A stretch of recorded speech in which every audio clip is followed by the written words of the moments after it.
Bonds एक ऐसी चीज है जिसका नाम काफी सारे लोगों ने सुना तो होगा, लेकिन many of the people, maybe 98% of the people have not invested it in the bonds.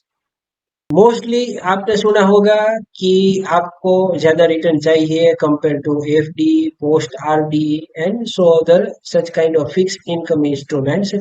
Then many of the times you have been recommended by some of your consultant that tell you that bonds, how can bonds will be resourceful and helpful to you. You have to invest in bonds.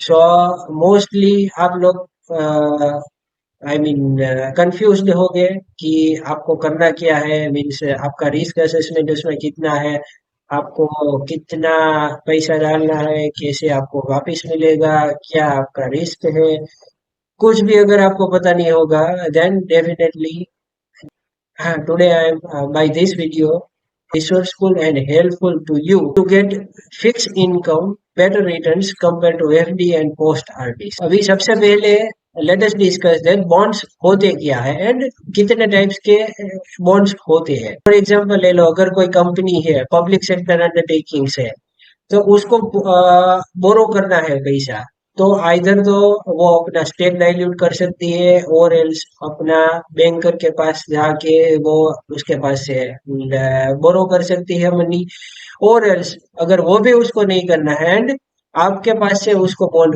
बोरो करना है, then you will be the lender and company will be the borrower. So यहाँ पे bonds का terminology वहां वहां पे generate होता है कि जब आप लेंडिंग कर रहे हो कोई भी कंपनी या पीएसयू को, तो उस टाइम पे वो बॉन्ड्स सिक्योरिटीज के तौर पे आपको एक सर्टिफिकेट इश्यू करती है, तो उसको बॉन्ड कहते हैं। अभी बॉन्ड्स के अंदर थोड़ी टेक्निकल टर्म्स रहती है, जैसे कि कूपन रेट समझ लो, वाईटीएम जिसको यील्ड टू मैच्योरिटी बोला जाता है, वो क्यों होती है, उसके बाद में what is date of redemption, what is the interest, pre scheduled interest payment, तो वो सब अभी टर्मिनोलॉजी रहती है। Then let us discuss one by one in depth to for your better clarity and understanding purpose। So सबसे पहले we have to understand then what is coupon rate। Coupon rate क्या होता है कि सबसे पहले अगर आप कोई भी बॉन्ड में इन्वेस्ट कर रहे हो, तो at the time of issuance, if any borrower has issued any security, then it should be attached with one coupon rate which is called rate of interest, I mean return on investment। But in future में जब भी वो bond either तो premium या discount में secondary market में trade हो रहा है, सो हियर मैंने जैसे आपको बताया कि सेकेंडरी मार्केट में ये बॉन्ड्स है वो मे बी ट्रेड भी हो सकता है, if you are willing to sell, then definitely आप समझ सकते हो कि इसमें कोई लॉक इन पीरियड नहीं है। जैसे आप एफडी के साथ कंपेयर करोगे, आरडी के साथ कंपेयर करोगे, तो उसमें एक फिक्स टेन्योर होता है। डेफिनेटली इसमें भी बॉन्ड्स के अंदर भी आपको एक फिक्स टेन्योर तो बेयर करना ही है। फॉर एग्जांपल 2028 की सिक्योरिटी है, 2029 की है, 31, 32, तो उस हिसाब से आपको एक फिक्स टेन्योर तो है, लेकिन इफ आफ्टर 6 months और after 15 days or even after 3 days if you want to sell, then through merchant banker or even if you have ready buyer, then just by transferring from demat to demat, you can transfer your bond security to the prospective buyer। so इसमें the most important thing is high yield है, means return on investment ज्यादा मिलेगा compare to fix deposits and post RD, and उसको carry करने के लिए demat account mandatory चाहिए। And जो आपको चाहिए सबसे इम्पोर्टेंट पॉइंट कि बॉन्ड है वो डाइवर्सिफाई आपको पोर्टफोलियो करने के लिए भी बेटर है, कि जैसे आप समझ लो कि if you are planning to maintain your goal portfolio, then certain percentage of your total portfolio you have to go for the investment। for example, if you are planning for if you are planning for 1 CR portfolio, then out of that 1 CR portfolio, in my humble opinion, 30 lakh rupees you have to go for the debt investment, because it will be helpful for you to diversify your portfolio and to get the fixed interest return on investment। so compared to FD, यहाँ पे अगर हम सोचेंगे तो उसपे rate of interest भी ज्यादा है, and different kind of bonds available है। अभी कौन से टाइप के बॉन्ड्स होते हैं, फॉर एग्जांपल आप ले लो कि बैंकिंग बॉन्ड्स होते हैं, कॉर्पोरेट बॉन्ड्स होते हैं, सिक्योर्ड होते हैं, अनसिक्योर्ड बॉन्ड होते हैं, परपेचुअल बॉन्ड होते हैं, जी सेक सिक्योरिटीज होती है, एमएलडीज भी होती है, एसडीएल्स भी होते हैं।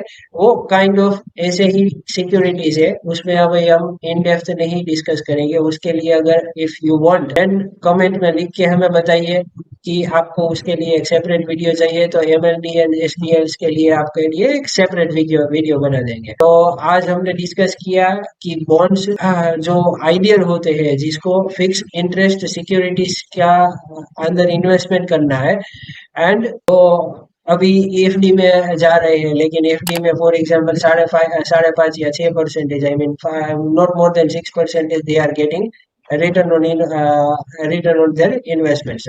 सो अगर वो प्रोडक्ट आपका इन्फ्लेशन पे बीट नहीं कर पा रहा है, then I must recommend you to go for the bonds. Definitely risk तो रहेगा ही, क्योंकि आप कंपनी को लेंड कर रहे हो मनी, बट सिक्योर्ड बॉन्ड जो है उसमें एक ट्रस्ट बनाया जाता है। कंपनी अपनी एक certain portion of immovable property trust में ट्रांसफर करती है, और उसके लिए ट्रस्टीशिप भी अपॉइंटमेंट किया जाता है। तो इंडिया के अंदर जो भी आप समझ लो 29 या 30 कंपनीज है, उसको ट्रस्टीशिप की सर्विसेज दे रही है।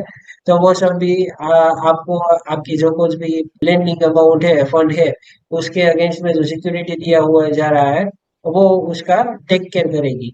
तो ultimately over and above all the points, if we will consider, then depends on your tenure of investment. Suppose if you are willing to go for example, if you will consider that if the bond series of 2028 means वो bond mature 28 में होने वाला है, and अगर आप 22 में आज उसको इन्वेस्ट कर रहे हो और आपको सिर्फ 2 साल तक रखना है बॉन्ड, तो सेकेंडरी मार्केट में definitely you can sell that particular security after 2 years. And अगर आपको 2 ही साल रखना है, तो वाईटीएम पे आप फोकस मत कीजिए, कूपन रेट पे फोकस कीजिए।